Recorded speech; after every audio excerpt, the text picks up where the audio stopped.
Comment faisons-nous pour passer de 100 à 300? Nous multiplions par 3. Donc moi, je vais chercher à savoir ce que représente 25% de 300. Sauf que du coup, on multiplie 100 par 300, mais pour l'instant, on ne sait pas combien ça représente en termes de pain au chocolat qui sont vendus. Pour passer de 100 à 300, je multiplie par 3. Autrement dit, 300 pains au chocolat fabriqués, c'est 3 fois plus que 100 pains fabriqués, donc il y aura aussi 3 fois plus de pains qui seront vendus. Comme concernant la proportionnalité, quand je fais une opération concernant soit le nombre de pages illustrées, soit le nombre de pages totales, ou là, le nombre de produits de viennoiserie fabriqués, quand je fais une opération, je dois faire la même concernant, là, dans ce cas-là, le nombre de viennoiseries qui sont vendues pour la conservation des écarts. Donc, si je multiplie le nombre de pains au chocolat fabriqués par 3 pour obtenir 300, vu que nous on sait dans l'exemple qu'il y en a 300 qui sont fabriqués, je vais faire pareil pour le nombre de pains qui sont vendus. Donc, pour 100, j'en ai 25 qui sont vendus. Donc, pour 300, je vais aussi multiplier par 3. 25 fois 3 font 75. Et donc, je peux en déduire que pour 300 pains au chocolat fabriqués, 75 seront vendus. Voici concernant les pains au chocolat. Donc, j'avais des pourcentages et moi, j'ai voulu convertir les pourcentages pour 300, vu que je savais que je n'en avais pas, 100, mais 300. Donc, j'ai multiplié 100 par 3. Donc, j'ai multiplié par 3 le nombre de pain au chocolat fabriqué. Et pour conserver mes écarts, j'ai fait pareil de l'autre côté. J'ai multiplié le nombre de pains au chocolat qui sont vendus par 3. En ce qui concerne les pains au raisin, on cherche à savoir ce que représente 20% de 150. Donc 20% avec le symbole, c'est autrement dit 20 pour, le mot pour 100. On peut donc déduire que pour 100 pains au raisin qui seront fabriqués, 20 seront vendus. Sauf que nous, on n'en a pas 100 des pains au chocolat qui sont fabriqués. On en a 150. Donc là, il va falloir trouver une stratégie pour passer de 100 à 150. On sait que 150, c'est 50 fois 3. On sait aussi que 100, c'est 50 fois 2. Donc si je sais à quoi ça correspond 20% de 50, il suffira que je le multiplie par 3 pour obtenir 150. Je répète, je sais que 20%, c'est pour 100 pains au chocolat fabriqués, j'en ai 20 qui sont vendus. Sauf que moi, je n'en ai pas 100, je n'en ai 100, que 100, j'en ai plus, j'en ai 150. Donc, je sais que 100, ça fait 50 fois 2 et que 150, ça fait 50 fois 3. Donc, si je sais combien ça représente 20% de 50, il me suffira de multiplier ce nombre par 3 pour obtenir mon nombre sur 150 pains au chocolat fabriqués.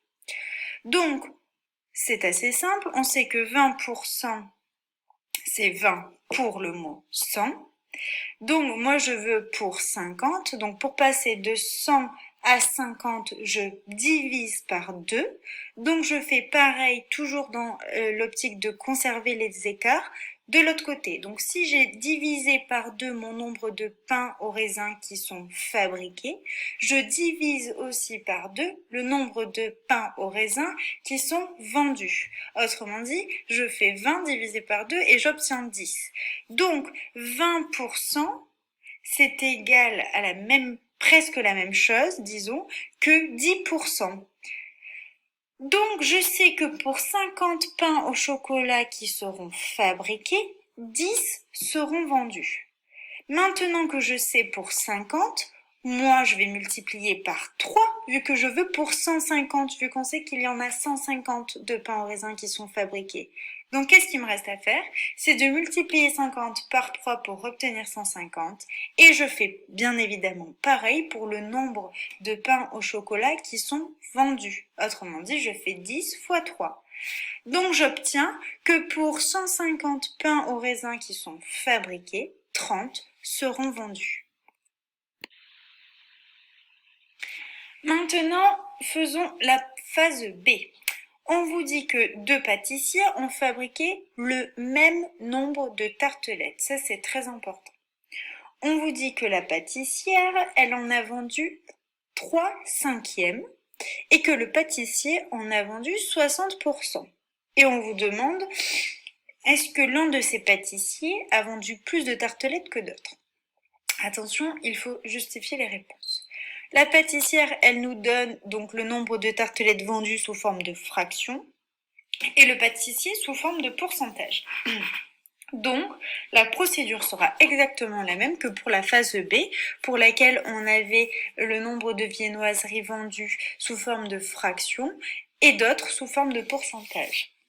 Donc, on sait que les 2 pâtissiers ont vendu le même nombre de tartelettes, mais on ne sait pas lequel. Le plus simple dans cette situation, vu qu'il y a des pourcentages, c'est de partir du principe qu'ils aient tous les deux fabriqué 100 tartelettes. Au moins, on sait assez facilement que 60 pour 100, c'est 60 tartelettes vendues pour 100 fabriquées. Donc, c'est ce qui nous semblera le plus simple. Pour la pâtissière, on sait qu'elle a vendu 3/5. Donc, si on part du principe qu'elle a fabriqué 100 tartelettes, ça veut dire qu'il faut partager notre nombre 100 en 5 parts égales. On l'a fait tout à l'heure en plus de ça. Pour les brioches, où on savait que c'était 2/5 et qu'il y en avait 100. Donc, 3/5 de 100, c'est partager 100 en 5 parts égales. Comme on l'a dit tout à l'heure, donc c'est 20, il y a 5 fois 20 dans 100. Autrement dit, mes 5 parts égales contiendront 20 tartelettes. Parmi ces 5 parts égales, je vais en prendre 3, vu qu'il y a 3/5 des tartelettes qui sont vendues. Donc j'en prends 3 parmi ces 5 parts égales. Donc j'en prends une de 20, une de 20 et une de 20. Autrement dit, 20 fois 3 égale 60. Donc pour la pâtissière, parmi les 100 tartelettes qu'elle a fabriquées, elle en a vendu 60. Je vous ai mis la même possibilité que tout à l'heure, donc pour ceux qui ne sont pas très à l'aise avec le calcul mental et pour qui il est difficile de partager 100 en 5 parts égales, on peut poser la division. Donc la division est la même que pour tout à l'heure. Donc 100 divisé par 5 donne un quotient qui est égal à 20. Donc 20 c'est 1/5 de 100 vu qu'on l'a partagé en 5 parts égales. Mais moi j'en veux 3. Donc je vais faire 20 fois 3. Donc du coup j'obtiens 60 brioches vendues. Pour le pâtissier cette fois, donc on cherche à savoir ce que représente 60% de 100. On a facilité l'exercice en partant du principe qu'il y avait 100 tartelettes fabriquées. Donc si il en a fabriqué 100, 60 pour 100, ça veut dire qu'il en a vendu 60 sur les 100 qu'il a fabriqués. Autrement dit, donc les 2 pâtissiers ont vendu le même nombre de tartelettes. Parce que si on part du principe que tous les deux, ils en ont fabriqué 100, donc 100 pour la pâtissière et 100 pour le pâtissier, on sait que 3/5 de 100, ça fait 60, donc elle en a vendu 60. Et on sait aussi que 60% de 100, c'est 60 tartelettes vendues pour 100 fabriquées.